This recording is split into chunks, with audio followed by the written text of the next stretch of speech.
더불어민주당의 그 합당 제안 그 정청래 대표가 하지 않았습니까? 조국 혁신당에게. 네네. 이 사안은 심리학자가 바라봤을 때는 어떻습니까? 진짜. 뭐 저는 뭐 일단 민주당 당원도 아니고 예. 그렇기 때문에 당원들이 결정할 문제이긴 하지만 명분과 실익이 별로 없지 않느냐 하는 일단 그런 생각이 들었고요. 개인적으로는. 예. 왜 그렇게 합당을 좀 급하게 추진할까 네. 하는 의문이 좀 들었는데 뭐 추측을 해보자면 정청래 대표가 뭔가 좀 위기감 같은 걸 느끼는 거 아니냐, 초조감이나 예. 그러다 보니까 충분한 논의 과정 없이 좀 빠르게 이 문제를 처리하려고 하는 거 아니냐 하는 그런 생각을 해봤습니다. 그 위기감과 초조함의 근본적인 원인은 어디에 있다고 보십니까? 뭐 당내 권력을 본인이 좀 장악하지 못했다라는 데서 오는 위기감일 수도 있고 본인의 정치 생명과 관련한 위기감일 수도 있고 뭐 위기 요소는 여러 가지가 있을 수 있잖아요. 그렇죠. 근데 뭐 지방선거에서 뭐 어려울 것 같다라는 위기감은 저는 납득하기 좀 어렵고요. 예. 왜냐하면 이재명 정부의 지지율이 지금 잘 나오고 있는 상황이고 그렇죠. 만약에 어렵다고 하면 호남 지역에서는 약간 이제 경쟁이 있을 수 있죠. 조국 혁신당과 합당을 하지 않는다고 한다면. 네. 예. 그러니까 뭐 쉽게 하면 표가 분산된다. 네. 이런 것에서 어떤 위기감은 느낄 수 있겠지만 그거는 선거 연합을 하면 되거든요. 그리고 선거 연합의 대상은 조국 혁신당만 있는 것도 아닙니다. 예. 다른 정당들도 있어요. 예를 들면 울산 같은 경우에는 지금 진보당 후보가 네. 상당한 강세라서 예. 거의 단일화해야 됩니다. 이제 그런 걸 봤을 때 사실상 선거 연합은 저는 필수적이라고 생각하는데 예. 그러면 지방선거 때까지 그런 것들을 추진하면 충분히 표의 분산 같은 건 막을 수 있거든요. 그래서 지방선거에서 합당을 안 하면 어려울 것이다라는 위기감은 좀 설득력이 없다 이런 예. 생각이 들고 좀 개인적인 차원에서의 위기감이 좀 크지 않았을까. 개인적인 차원에서. 당 대표를 한 번 더 하고 싶은데 예. 이게 어려워진다라는 느낌. 뭐 김민석 총리가 혹시 당 대표 선거에 나오면 어떡할까 하는 뭐 두려움. 예. 뭐 그런 여러 가지가 복합되면서 급격하게 좀 빠른 속도로 이 합당 문제를 추진하고 있는 거 아니냐 하는 생각이 좀 들고요. 예.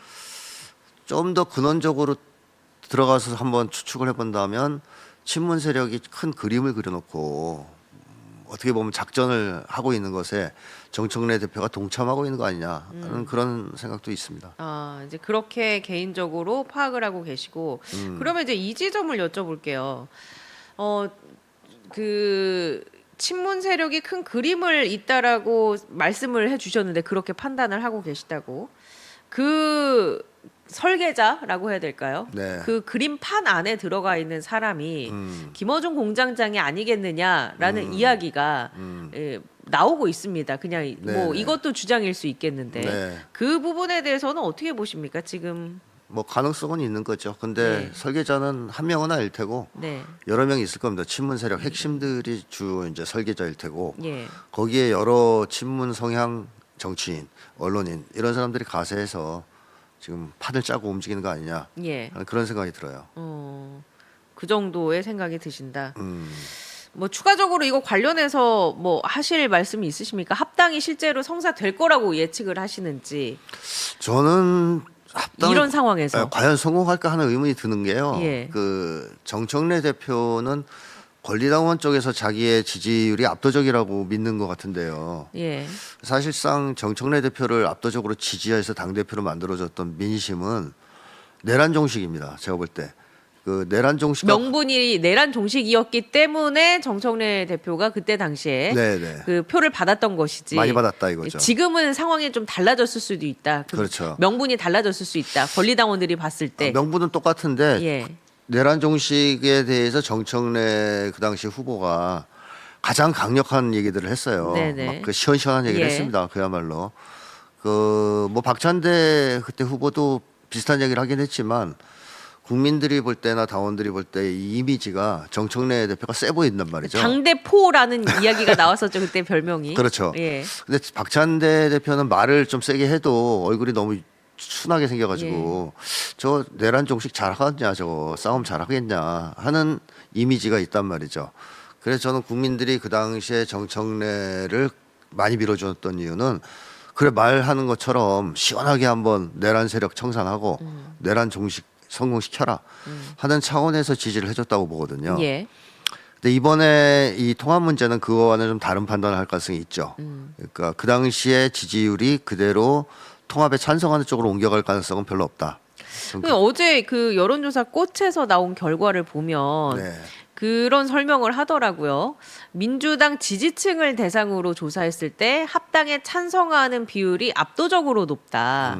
여기에 권리당원의 경우에는 추가적으로 더 합당에 찬성하는 비율이 높을 가능성이 있다라고 어제 여론조사 코너에서 해석을 하던데 뭐 뚜껑을 열어봐야 알겠죠. 그 지금을 확답할 수 없는 상황이다. 그렇죠. 뭐 일단 논란이 계속 될 수 있겠고 예. 그 내부 토론을 거치고 또 막상 투표에 들어가고 이런 상황이 되면 여론이 어떻게 돌아갈지는 모르는 건데 권리당원 숫자가 많기 때문에 네. 이게 조작하기가 좀 어렵지 않느냐 이런 생각이 들거든요. 예. 그러니까 여론조사가 충분히 그 의견을 반영할 수 있느냐 하는 것도 의문이죠. 그리고 설사 다수의 의견 50% 넘는 정도가 합당에 찬성한다 해서 합당이 성사됐을 때 안정적으로 민주당이 자기 기능을 할 수 있을까? 합당된 당이. 저는 상당한 정도의 그 진통과 예. 후유증을 겪을 위험이 있다. 그런 생각이 들어요. 이제 그 안에 정치 공학적으로 봤을 때 네. 그 안에 서로 뭐 지분이라든지 여러 가지 선거를 앞두고 혹은 선거 이후에 권력 구조 재편에 있어서 네. 내홍이 좀 있을 수도 있다. 합당이 된다 하더라도. 그렇죠. 이 상당수의 당원들은 반발할 가능성도 있고 예. 뭐 최악의 경우에는 그런 관계 속에서 일종의 분단 같은 게 있을 수도 있는 그런 위험한 상황이다. 그래서 요거를 지방선거 이후에 추진한다고 했으면 예. 좀 나았을 텐데 지금 시점에서 추진한다고 한 거에 대해서는 개인적으로는 좀 반대하는 입장입니다. 예. 왜냐하면 할 일이 너무 많은데 네네. 지금 조희대도 탄핵해야 되고 뭐 여러 가지 개혁 과제들이 예. 산적해 있는데 내란도 종식되지 않았고 예. 또 사회 대개혁도 이제 본격적 추진에 들어가는데 과연 요게 이렇게 시급한 문제였는가 네. 하는 차원에서는 상당히 이제 아쉽죠.